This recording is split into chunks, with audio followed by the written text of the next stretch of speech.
All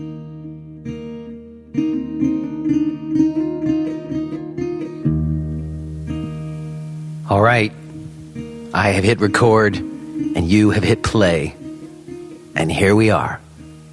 This is Jay Brown Yoga Talks podcast. My name is Jay Brown. Welcome to you if you're new, and big what up if you're a returning listener. How is everyone? I am back. I am returned from my trip to Japan, if you were listening the last 2 weeks, and it was a wonderful trip. As I mentioned, it was not really a financial success so much, but on every other level, like on the yoga level, on the real reason why I do any of this in the first place, it was a fantastic success. Like the smaller group lent itself to a more profound experience. Everybody clicked into what we were doing, and the people there, as I said, are just wonderful. And so it's a strange paradox, the way it can be a success on a soul level, but maybe not so much on a financial level. And I know that is often the dilemma that we face in the yoga profession. And I want to say more about that today. But first, let me tell you about today's episode with Schuyler Grant, because she sheds light on this too. I didn't really know Schuyler so directly. We definitely ran in some same circles, and I actually learned through this conversation how much we paralleled each other, even more than I suspected before we had the talk. But what was awesome is as soon as we started talking, it was like we immediately locked in. I feel like Schuyler and I have like a similar vibratory quality or something. And you'll hear it's just a super fun and funny and really insightful. She is incredibly transparent about the process of opening her yoga centers and of starting the Wanderlust Yoga Festivals. And she gives actual numbers. Like she talks about how much her rent is and how much money she has in the bank. And you never hear that. You never hear people being transparent about numbers. It's like a taboo in our culture, and nobody knows what anybody makes, and everybody has all these ideas about the status of different yoga teachers that they've heard of or not heard of, you know? So in any case, today's talk with Schuyler is a real deep dive into what I think is really going on, and I really appreciated having it, and I'm excited for you to hear it today.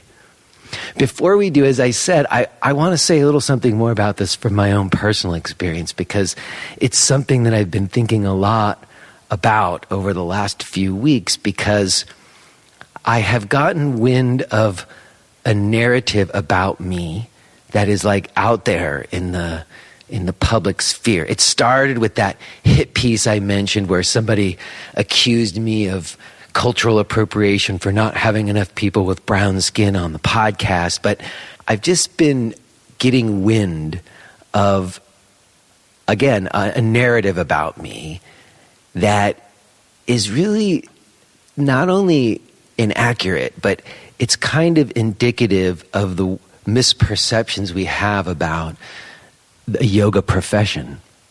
And I think it has come about because I've been fortunate enough to have some big name yoga teachers come on the podcast. And because of that, because you see my name right alongside these other bigger names, and then when they come on, I just talk to them like, you know, I'm a friend and we're equals, because that's the whole idea of this podcast, that we are equals. It doesn't matter about what your name notoriety is or how much money you make, that we're all yoga practitioners and we can just relate to each other.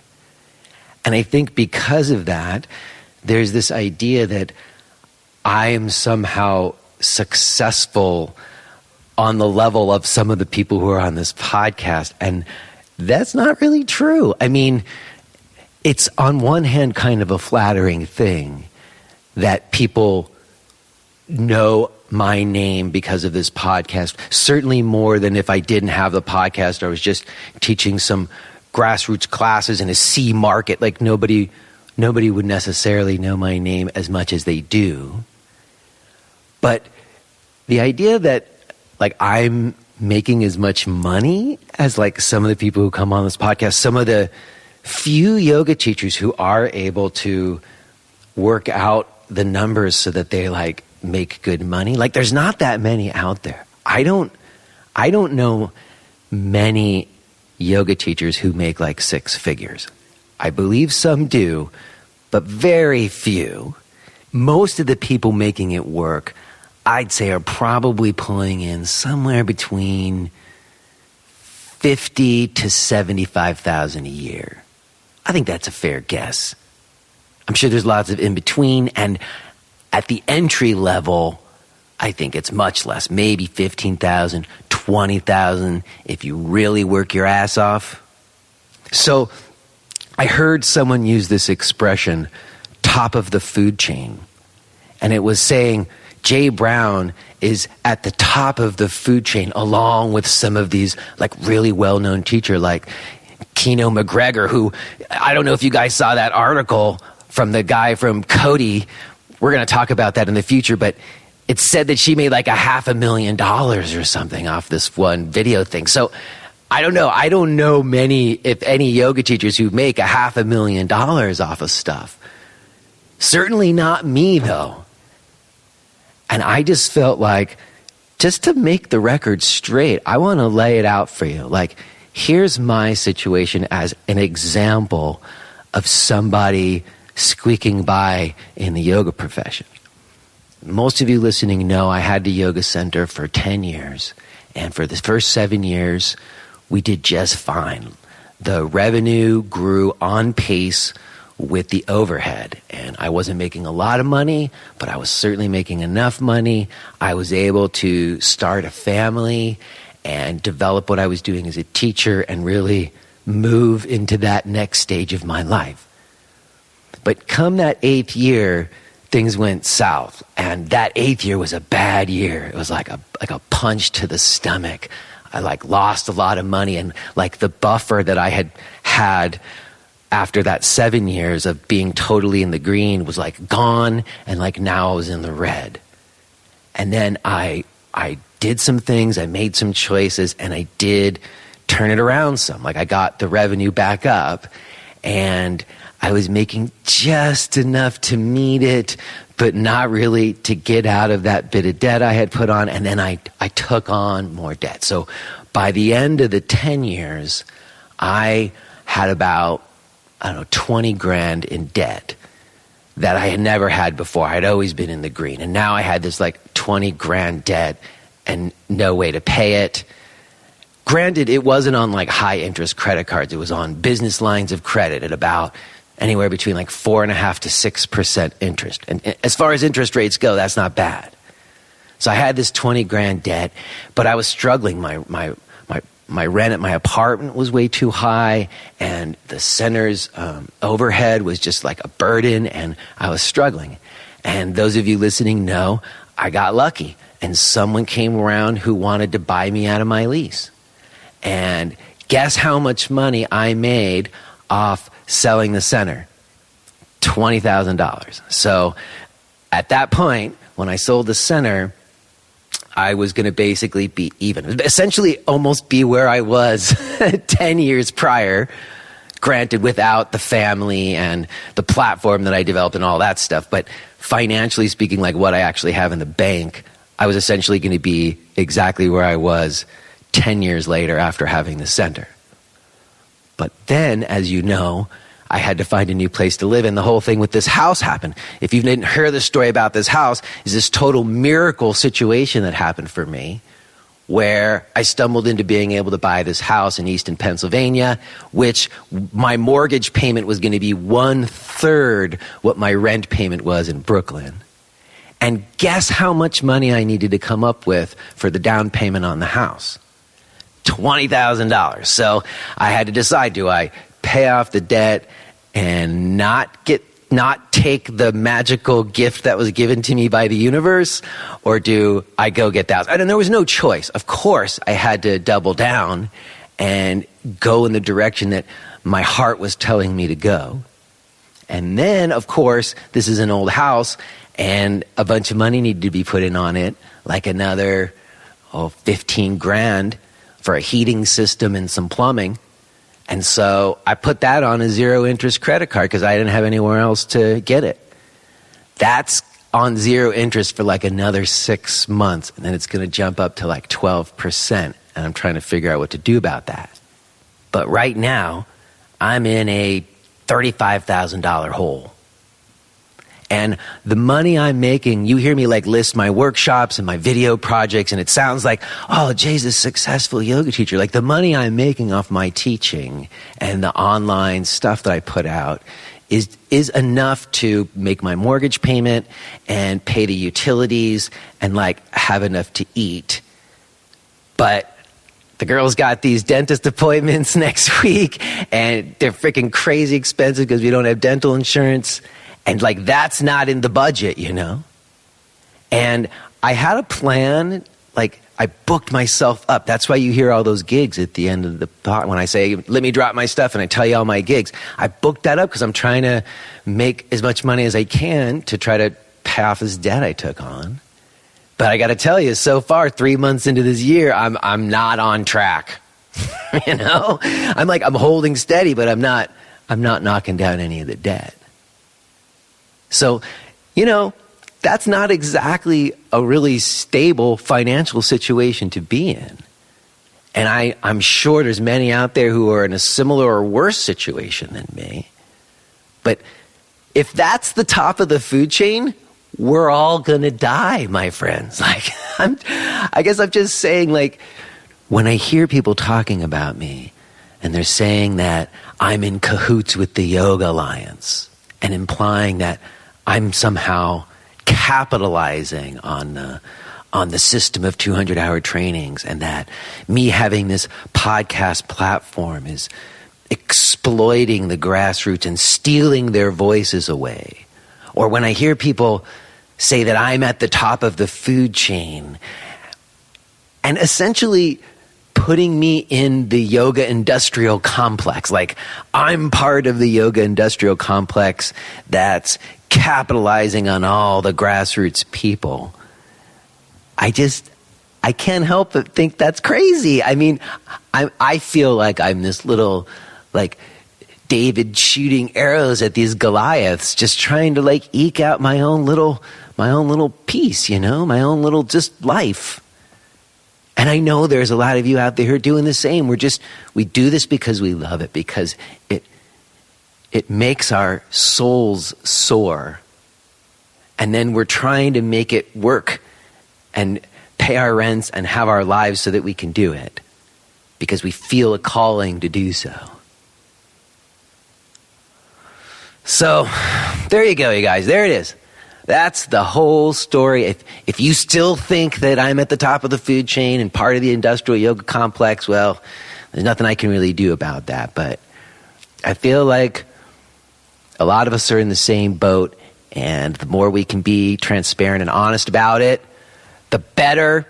I'm thankful to Schuyler for doing so, and I don't know, I hope that this is in some way useful, that I just barfed all that out at you. I just had to get that off my chest, my friends.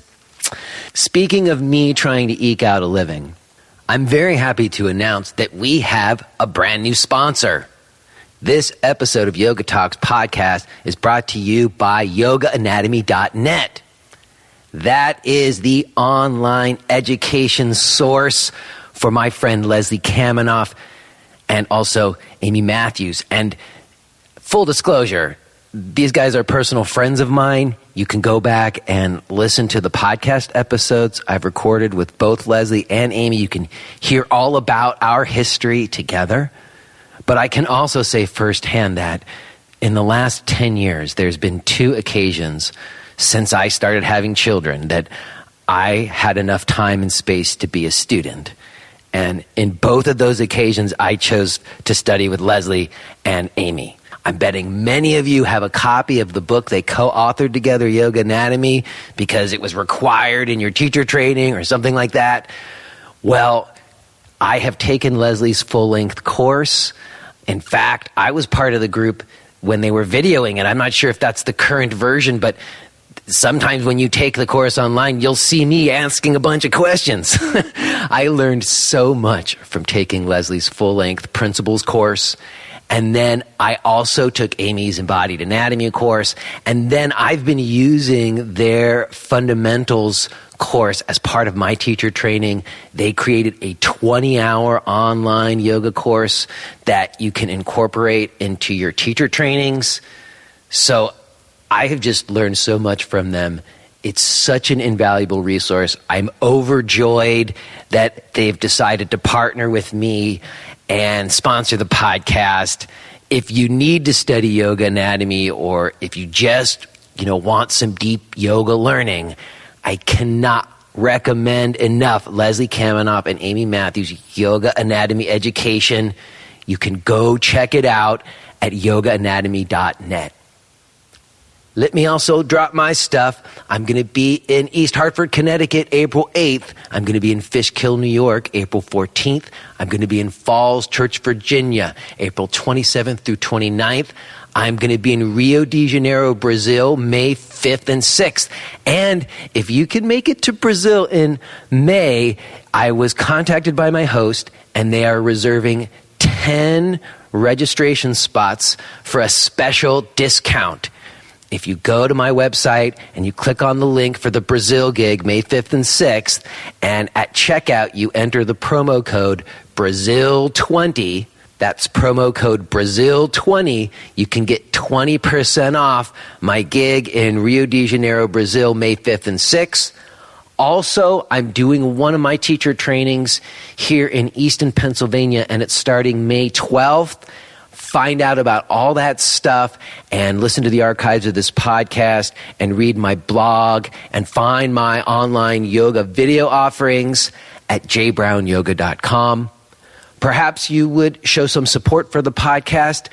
One great way to do that is to just go to a blog or podcast page and make a direct donation. You could also go to Apple Podcasts and iTunes, write a review, give us some stars. Anything you might do to show a little bit of support is greatly appreciated. Okay, y'all, I will touch base with you on the other side. I do have some exciting guests coming on in the future that I'll tell you about, but I think I have talked enough, and we have such a wonderful talk to get to. Let's go ahead and listen to it now. This is me and Schuyler Grant.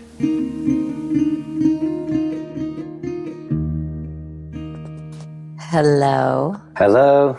Hi. Is this Schuyler? It is.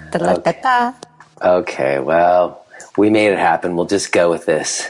Let's go with it. I switched over to the other method right when you switched to FaceTime, so we passed each other in the night, but... Digital ships in the night, but here we are. In the dark, stormy seas. It's crazy how things go. I was just thinking that because I was excited by the idea to talk with you before I got a chance to get on the phone with you right now, because you're somebody who I never really knew. It's like we never hung out at all, or I know, but we had such strange and parallel trajectories, and yet exactly was my thought. And yeah. I almost see you. I've been really, the podcast, it's many things. It's become many things. But one of the things that it really originated as was me really trying to trace back over the last 10 years, at least 10 years, maybe even a little bit more. And I think of you in that progression as somebody who was just like right before me with the center in a way. Like there was like Sharon and David at Jiva, and then there was like Cindy Lee just thereafter. And then there was like you and Lilia, and I taught at Go, and you had Kula. Yeah. And then I opened a place in Williamsburg in 2007.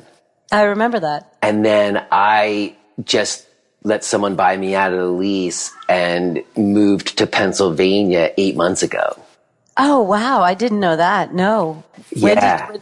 When did you sell your center? Just in September of 2017. Wow. And then you moved to Pennsylvania. Yeah. Man, where are you in Pennsylvania? I'm in Easton, Pennsylvania, which is, just on the border of New Jersey on the Delaware River. It's about an hour and 40 minutes from the city. It's not that far away. Not that far. Yeah. But yeah, it was like a big move. My lease, it was time for that third lease renewal. And I was like, no, I'm done. Like the neighborhood had changed so much in that 10 years. Where were you exactly? I was on the other side of the BQ on Metropolitan and Lorimer. Yeah, I remember going by at one point, but that was a while ago. So you opened in 2007. That's right. Okay, yeah, so 10 years ago. So, yeah, man, 10 years. So in any case, that's what I'm trying, it's like, I think of you also, like the other time I flash back when I think of your name is we just kind of passed each other. Like I had just stopped going to Allison's class regularly right when you started dropping into her class some, if I recall. Which was like... Yeah, we crossed paths a little bit at her class. I remember seeing you at her class. Yeah, maybe a couple of times right there. But that was sort of the tail end because I had been practicing with her for years prior. But then that was maybe a few years before you opened Kula, if I'm not mistaken. Yeah, too. That sounds about right. That would have been in the late 90s. So that's what I'm saying. Like you and I crossed paths back then when I was like in my early 20s and yoga was this totally different thing. Oh, and then, boy. And then now we're like in our 40s and we have kids. We own centers or whatever, and neither of us live in New York. At least you don't live in New York right now, do you? No, I live in LA now. I'm a trader. You just made a smart life choice. I'm a trader. No, not really. I don't think so. I mean, so is that?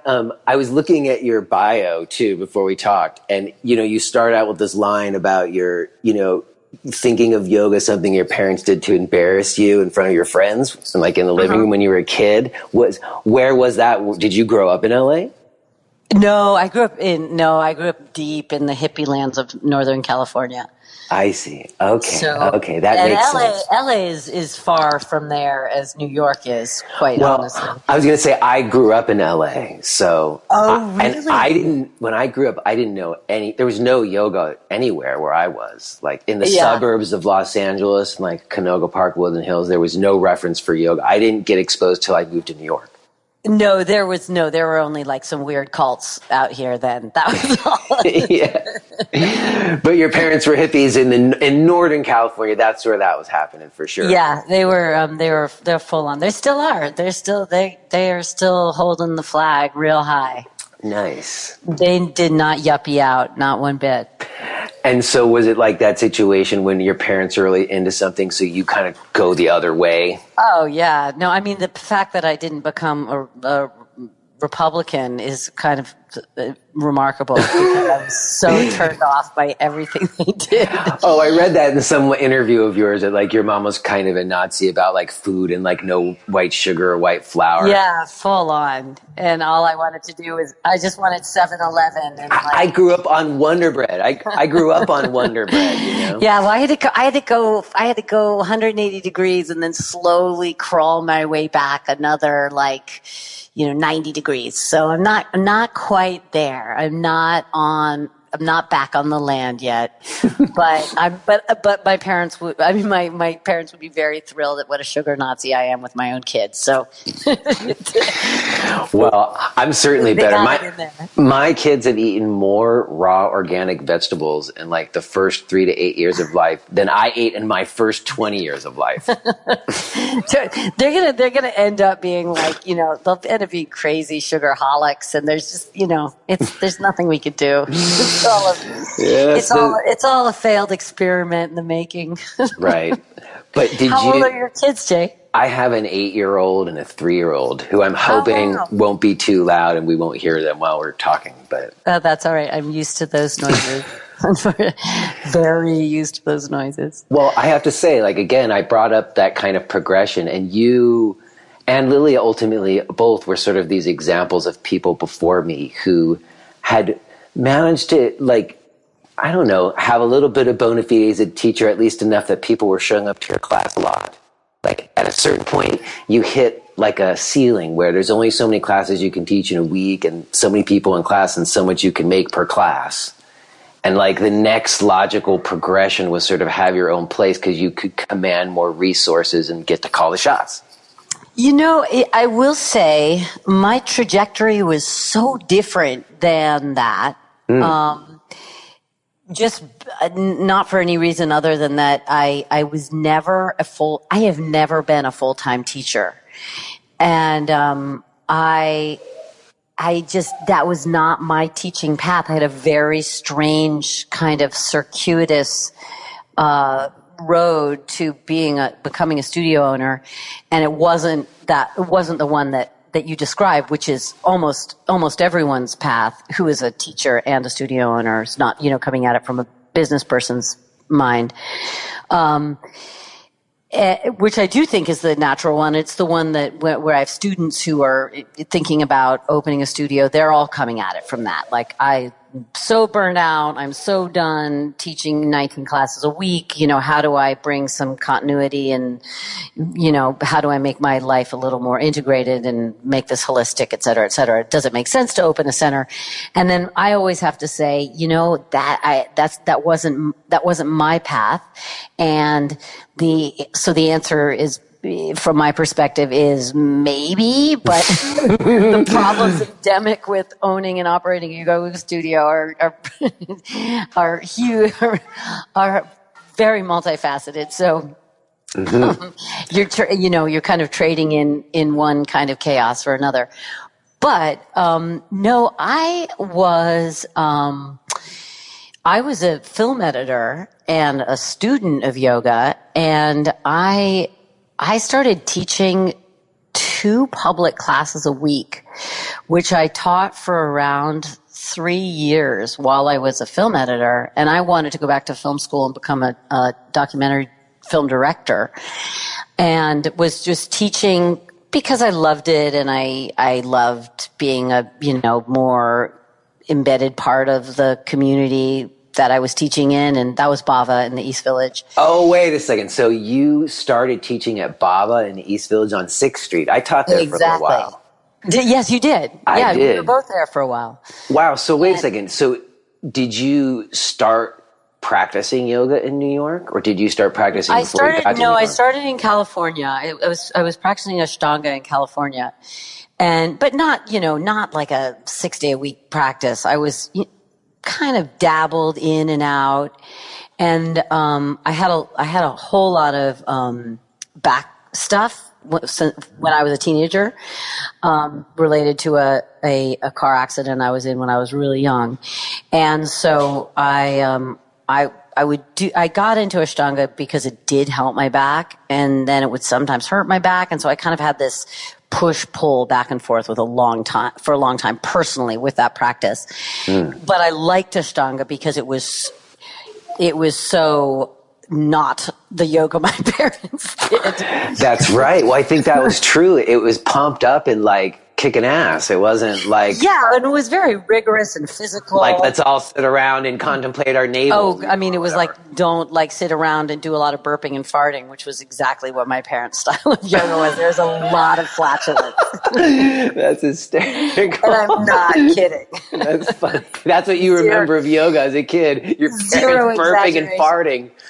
No, that's actually still, I mean, my dad is like one of the most dedicated meditators I know, and he shuffles down. Our house has no heat, it's all like wood stove heated, and he comes down and he's amazing. Every morning he comes down and he's bundled up in his like big down puffy, and he shuffles in and he goes over to his little corner closest to the wood stove possible, and he just like gets down in his little meditation hibernation cave mode, and he's belching, and I'm just like, at 47, it still makes my skin crawl. I literally just want to like jump out the window. It's so bad. That's so funny. So anyway. All right. So, but did you have any other kind of movement background before yoga, or was that? Not really. I mean, I did, I was a girl, so I did some gymnastics and dance and stuff like that, but not to any, no, I was actually not particularly physically oriented. I was into acting and you were a theater kid. I was too. I was a theater kid. Yeah. I did like competitions in high school and stuff. That shit comes back around and helps you when you teach anything. I did acting training in college too, and it's so funny. I just remember like my freshman year getting in arguments with the administration about how I didn't think I needed to take the speech class with the pa and all that shit. And now when I'm teaching, sometimes it's like a big room and I need to be heard. Fuck me if I'm not doing that stuff, Yeah, no, it's definitely, there's a serious performance art to it, even if you're not Sharon Gannon or David Life. Well, that's funny you bring them up. Performance art. Well, I think that's true. A lot of people I've spoken to on the podcast too that have a kind of theater background. I think sometimes it kind of becomes a way when you don't want to pursue that as a career. It still has a performance element being a teacher, but it doesn't have the same kind of like approval thing always. Although I guess that still happens in yoga too. Yeah. But for me, it was like about something else, and that's why I got into it. Yeah, and essentially I would say there's absolutely nothing wrong with that piece of the profession that is related to a performance art. I mean, I think that's just inherent to teaching anything, to the sharing of anything in a public space is going to have a bit of public performance to it. And the rush that you get, the sympathetic, hormonal boost that you get that is very similar to being on stage. You can in the same way that you'd feel like absolute shit and you'd go, do a play and you'd feel amazing as soon as you got up there. It's the same thing. Like I can be so tired or so pregnant or so whatever. And then you 5 minutes into teaching class and you feel great. And I think it's one of the reasons that sustains us through this, bizarre and crazy commitment that we've made. But that being said, it's where we are now in the yoga sphere is so bizarre and so much more we can get there. Let's stay back in the golden times for a little longer before we get to the way things have gotten. Because, I appreciate what you're saying. One of the ways I like to think about it, though, a little bit is I always really loved the rehearsal time in theater. Like the process rehearsal time, even like when you would practice the show in rehearsal, but like the actual performances where like you either sucked or you didn't suck was always the part, like the stress of that was what I didn't like so much. And the judging of like, oh, how do you look and your headshots and all that crap. Yeah. So which is what drove me out of that world. Exactly. And to me, like I think of like yoga classes as rehearsal space. Yeah. Well, exactly. It says practice. I mean, it says it right there, It's practice. Yeah. It's all right. So what was the decision to go to New York? Were you wanting to be an actor like me, or did you already let go of acting before you went to New York? Yeah, it was partly that. I was I went to Columbia, and so I was kind of an academic kid, but I knew that I wanted to be somewhere where there was an acting scene, but I didn't want to, just shit can the whole college thing and go down to LA and try and, be in TV and movies. Yeah, so sorry to interrupt you, but I got into UCLA and NYU, and I chose NYU because I kind of wanted to get away from LA.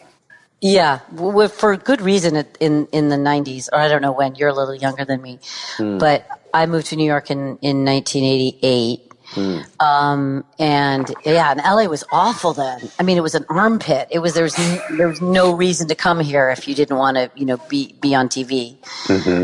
And I didn't particularly. I was very A little bit. I had a grandiose theater dream. Yes, me too. I was a real actor. Yes. Of course. Exactly. I was really full of it.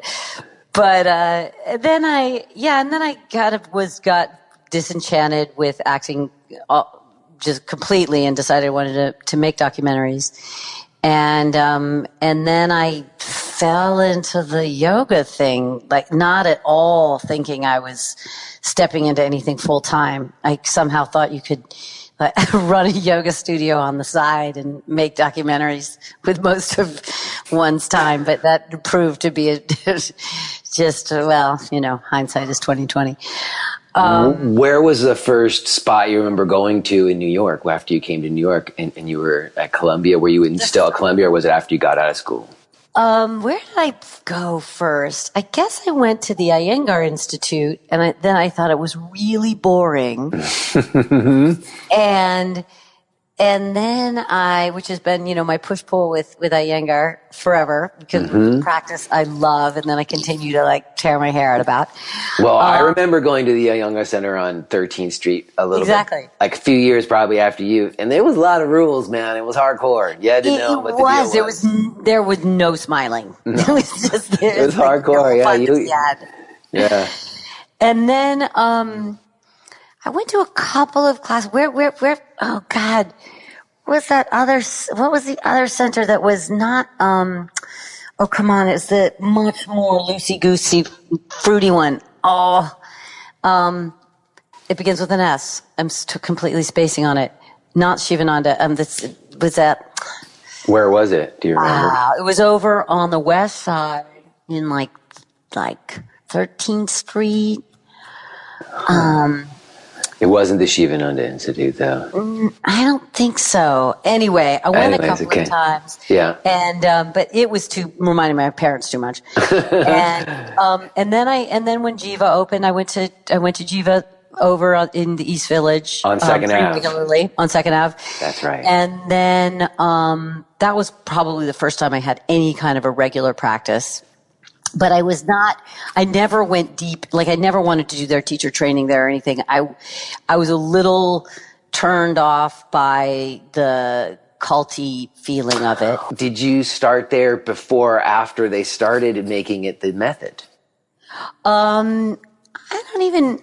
Because I remember going there probably 94, 95, and they didn't have Jivamukti Yoga method. They had that first training that was just was free, and Kachi was in it. Yeah, and then Kachi the first training that they ever did was the one that Lilia was in. Lilia did it. Yeah, that's right. And that was before they called it Jivamukti. There was no Jivamukti method. Everybody, I studied with Allison there. I studied with Leslie there. There was a really eclectic mix of people there. Yeah, I mean, it was a weird and cool and random scene, and then it got kind of cliquey, and then I was like, Yeah. And I mean, I just wasn't that into being a part of a scene. I wanted to make my body feel better. And it wasn't until Bhava that I actually found a community of people that I didn't just go to class to do the practice. I went to be with people that I enjoyed being with. So that was the first time I got it. This is about community. This isn't just about, what a gym would be or what a physical therapy thing would be. Because to preface that, I was rigorously interested in healing my back, not doing anything woo-woo that my parents were into. I mean, really was pretty deeply still in reaction to, this is not going to be a spiritual practice. God damn it. This will not be a spiritual practice. No hippie vibe. No hippie. I mean, not only no hippie vibe, but no inner work. This is all, I was, young, and I thought that you could parse things into pieces and just fix one thing. So the community piece of it didn't sink in for years and until Bava. And then I really love Bava, and that's where that was a cool place. It had sense. that funky floor that he did, where he did like the pattern with the linoleum, where there was mat spaces so built weird. in. So type A. Yes, but you know what was cool about that place, and I think that was somewhat formative for me too, because it was a single room, sole proprietor. Like everybody gets to do their own thing. Like Peter wasn't micromanaging folks. Or like being dogmatic. He was pretty cool about letting people do fly their own flag, and he had other issues, but some shit went on, right? Boss, he was a good boss. Yeah. As a yogi, I'm not so sure, but anyway. Yeah, I guess some shit went down. I don't know about any of that stuff, but I know later on some stuff came out that wasn't so great. Yeah, me too. But okay, so that was where you kind of found a little bit of a voice as a teacher. So you were teaching there a couple of days a week, but you still had your other gig. I had my other gig, and that's what I really saw as like my path. And then, but I loved it. Actually, this is an embarrassing story. Okay, so this is actually why I started teaching yoga. So I was editing film, and I got to do my own projects on the weekends. And I had this teacher who was a teacher that I would practice with, named Larry Schultz, who is a Ashtanga inspired teacher out in San Francisco. And I asked him if he wanted me to produce a yoga video for him. And so I did, and then he was an awesome, wacky, crazy guy, and he was such a stoner, he couldn't pay me my producer's fee, or actually even my costs for making the video. But he offered to let me do his teacher training as my payment, partial payment for the producer's fee.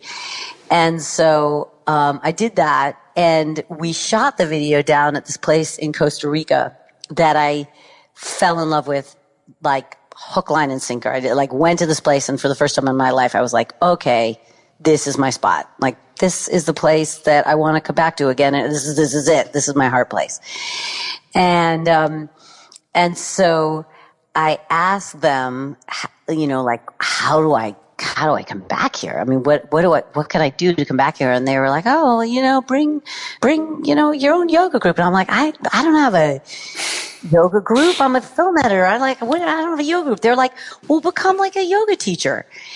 And it lodged the seed in my mind. And so then I did his teacher training so I could teach some classes, so I could lead a retreat there.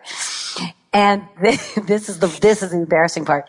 So Peter offered me a couple of classes, and the first day that I showed up to teach class at Bava, I'd made a flyer for a yoga retreat on the Osa for New Year's. And I hung it up, and I just look at like my skin crawls thinking about it now. I was just like, I made a poster before I'd ever taught a single group class, and was like, I'm leading a retreat to Costa Rica. Don't you want to come with me?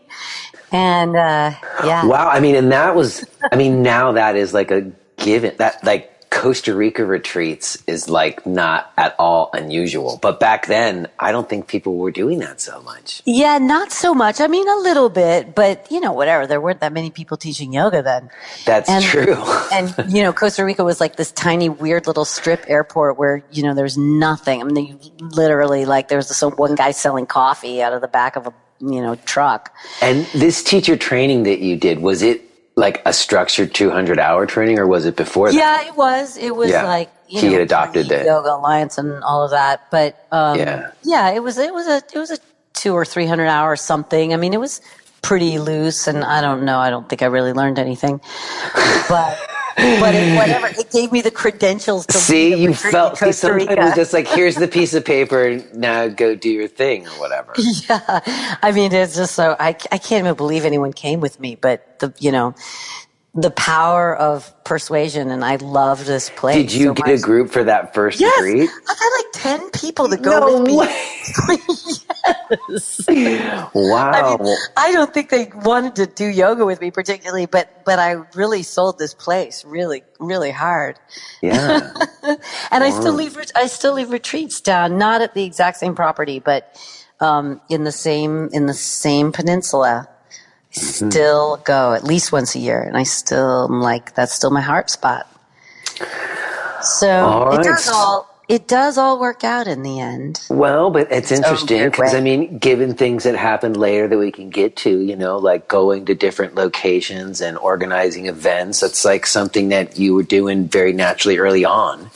And I do think that was like, I just don't remember, it was still when being a yoga teacher was becoming an actual profession. Like, it wasn't just the hippies at the church basement, but like, there started to be a circuit of like, it was right before really like even the Yoga Journal conference circuit started happening and stuff. And it was right when Yoga Alliance first put out that 200 hours. Like, when did that happen? What year was that? I don't think that really happened until like it was 1997, if I'm not mistaken. Yeah, I was going to say 2000 or something, but yeah, that sounds about right. That's when they first like put the standards out. And Allison, I was studying with Allison, and she like that first year picked it up and put together 200, like a month-long 200-hour training. And I remember when she did that. And I remember thinking how like I had just been in her class regularly for 2 years, and then all these people had showed up to done this like month-long thing, and they were all really confused and felt freaked out. And you know, Allison was like an intense teacher. You remember her. Really? And they were just like, did not know what they had gotten themselves into. And since then, Allison has a much more rigorous process by which you go through to go to her training. Yeah, so she doesn't end up with a room full of people who are just like freaked out. But I had known her in the practice already, you know, so it was almost like that was just like an afterthought. It's not like I learned it in that month, you know. Right. Well, no one does. I mean, the whole thing is preposterous. Let's just be honest. I know, but I think because that time it wasn't like people thought of it like now. Like they didn't even think of it as the credential so much. Although I guess you did. You said you wanted to have a credential, and that's why you did that training. So yeah, I think I probably wouldn't have felt as comfortable hanging up my shingle if I didn't have a little bit of a rubber stamp. But I also like was 100% clear that nothing that I did in that month made me remotely worthy to have anybody's health in my hands. So it was just a hoop that you felt like you needed to jump through. Yeah, I guess so. I mean, yeah, I think so. I think I definitely didn't feel empowered to be a teacher. I mean, I felt, you know, we all feel like frauds always. I mean, you know, if we don't, then really we're not, we're full of shit. I think there's a lot of truth to what you just said. Absolutely. And we'd best feel that way. Otherwise we'd become arrogant jerks who stop studying. So I think it's kind of the first requisite of being a remotely decent teacher is worrying that you're a fraud all the time. Well, I also think that's interesting to me because I've been doing some writing and thinking a lot about how a lot of the older, more senior teachers, when I came into it, they were all making pilgrimages to India and studying with gurus and had gurujis and stuff. Yeah. And I didn't, you know what I mean? Like, I was learning from them, and they weren't, at least the teachers I went to, weren't expecting me to think of them in that way. They were not. They were not. Yes, so, totally, because they were students. They felt that they themselves were students. That's right. So what you just like expressed, which I completely agree with about feeling like you're a fraud, is an interesting thing to me because what gave you legitimacy at a certain point back then was your connection to a certain lineage tradition. Yes. But when that started to go away some, what started to give you legitimacy or give you like cred wasn't that, but other kinds of things. Yeah. And what you said earlier, which I really want to go back to, because it became the namesake of the center that you opened, was this idea that you're like, oh, right, it's about community. Like, it seems to me like that time that you had at Bava, which I remember and was certainly a formative time for me. I made a big transition as a teacher there, and Peter let me do it. You know, like I changed what I was doing. I remember that, Jay. It was a big deal. I made this big change, and people were pissed at first, but I had a discussion with Peter and I told him why, and he respected it and he let me do it. Yeah, I remember that actually. That's interesting. And I do remember that it was kind of it was like jumping out of the box. Well, I was known for like, students were pissed. I was like known for being this like pretty kick-ass vinyasa guy. And then I like switched it up and I wasn't doing that anymore. And you know, some people were into it and some people weren't. But what I remember back to, even at that time, like I could have a conversation with the center owner and he would respect what I was doing and give me that leeway. And when my attendance was okay, he was cool, you know, but I don't know that teachers today get that same thing. They don't have those environments like that. And that was a place where there was a sense of community around the practice and you were allowed to grow as a teacher. Yeah, it was a laboratory. And I would say that, you know, one of the difficulties of what the space that we're in now, which is that pretty much every studio is being run and has to be run as a business because it's, you know, certainly if you're in a big urban environment, then it takes it out of a laboratory setting where everyone is practicing. You know, we're practicing being in a community. We're practicing teaching. We're practicing as practitioners, but that the whole thing is a practice, if that makes any sense. Mm-hmm. And it's a conversation we have at Kula still all the time because we're a terrible business. I mean, terrible. Yeah. We make no money. And we're like, you know, we're scraping by 15 years in. Yeah. But it's because we're a community service, you know? I mean, it really is. It's like we really should have, you know, tax exempt status because we've never run it like a business. And that's awesome. I mean, it means that it's a place where teachers teach at because they want to be teaching there. And there is, you know, even though there is some methodology and there definitely is a there, at the same time, there's lots of room for practice. And, you know, and it's what makes it a beloved space still. But it is also what makes it a terrible business.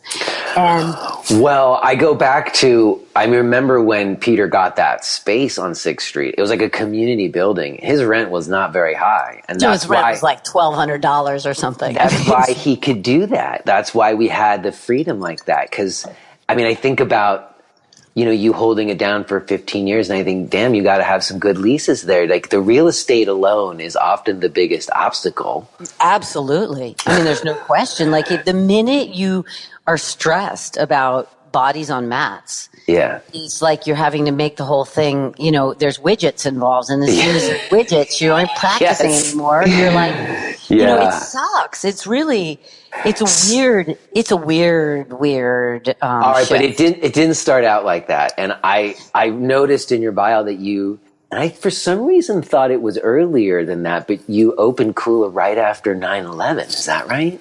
Yeah, it was in 2000. It was in the spring of 2002. Okay. And so how do you go from having your main gig being film editing, teaching a couple classes and liking it at Baba and doing Costa Rica retreats so you get a paid vacation? Exactly. Well put. How do you go from that to opening Kula right after 9/11? So it was kind of a confluence of two things. It was 9/11, like literally that cataclysm for the community and the city, and Jeff's office was down there, right? Was actually at 20 Warren Street. That was his building where he was in the music business. And that's your husband, Jeff?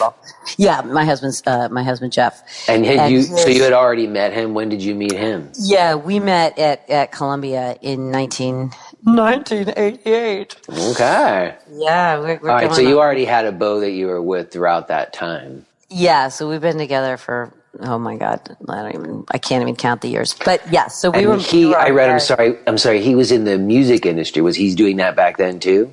Yeah, so he had a record label with his best friend and also my best friend Sean, and they had the second floor of 28 Warren, where Kula Tribeca still is. And then 9/11 happened, and then, everything was cleared out of Lower Manhattan, and they were moved out, and it was chaos down there. It was a really fucked up time. I remember I was at the Omega Institute when it happened. Oh, wow. I actually taught a class on that day. I'll never forget it. And I got back like 2 days after. And it was crazy. And the air was bad. Like the taste in the air in your eye. It was fucked up, man. It was a really crazy time. But it was also it was like a major coming together, too. Oh, yes. I hugged strangers on the fucking subway platform. Absolutely. I remember that. Like, people were just we would just look at someone next to you and you would just give them a hug, Yeah, no, there was like everybody was totally blown open, which is the incredible thing about disaster is it's like it opens you up to the things that are really important. Which are community, it's like connection and tribe and like the things that matter, like the people around you, strangers and beloveds. And that was really it. I mean, it was like, I think everybody felt like that. Like, well, number one, like, oh my God, what am I going to do? Do I leave the city? Do I run for the hills? I'm not going to. I'm going to hunker down in my city. And then the next question is like, what can I do? Literally, like, and I'm not like the most service-oriented person. I can't claim to be someone who's immediately like running out in every disaster to a soup kitchen. I wish it was more in my blood. But at that moment, I was like, what do I have to offer? I don't have nothing to offer. I don't know, yoga for people down in Lower Manhattan? That'd be good. And then at the same time, in a very completely parallel track, it was when word got out among the teaching community at Bava that Peter was acting inappropriately. It was students. And we were all like, we got to get out of here. And there was like 6 of us that were like, we have to quit and we have to quit now, but what do we do? And so it was this very strange, like, I'm losing my community. I need, like, we all need community like we've never needed it before. I mean, we need a space, we need a safe space, and the space that was our community space no longer feels right or safe. And we can't support it we can't support it anymore. And so the idea was to open something that was run communally.